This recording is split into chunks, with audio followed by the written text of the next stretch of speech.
Catherine Perez সাকদাম একজন বিখ্যাত অথবা কুখ্যাত অথবা মোনাফেক টাইপ একজন এজেন্ট, মোসাদ এজেন্ট, যিনি ইরানে অনেকদিন বসবাস করেছেন এবং 13ই জুন যে ইরানে হামলা হয়েছিল তার সকল তথ্যাদি তিনি ইরান থেকে ইসরায়েলে প্রেরণ করেছিলেন।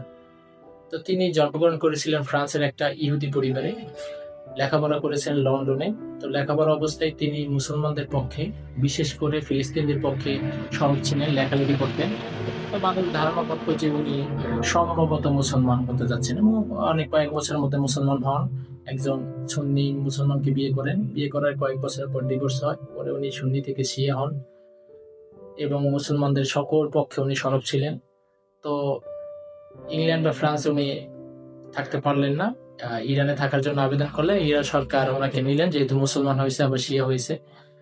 এরপরে উনি ইরানে গিয়ে একটা জাতীয় পত্রিকা একটা সাংবাদিক হন এবং উনি রাজনৈতিক বিশ্লেষণ হন। ওনার সাথে রাজনৈতিক সকল কর্মকর্তা এবং সামরিক সকল উচ্চ পর্যায়ের কর্মকর্তাদের সাথে ভালো সম্পর্ক ছিল, তাদের ওয়াইফদের সাথে ভালো সম্পর্ক ছিল। সকল তথ্যাদি উনি সবসময় তাদের মাধ্যমে নিতেন এবং উনি প্রেরণ করতেন। এর আগেও বিভিন্ন সময় ইরানের বিভিন্ন বড় সামরিক কর্মকর্তা অথবা রাজনৈতিক কর্মকর্তা নিহত হয়েছে, তো উনি এইসব তথ্য দিতেন।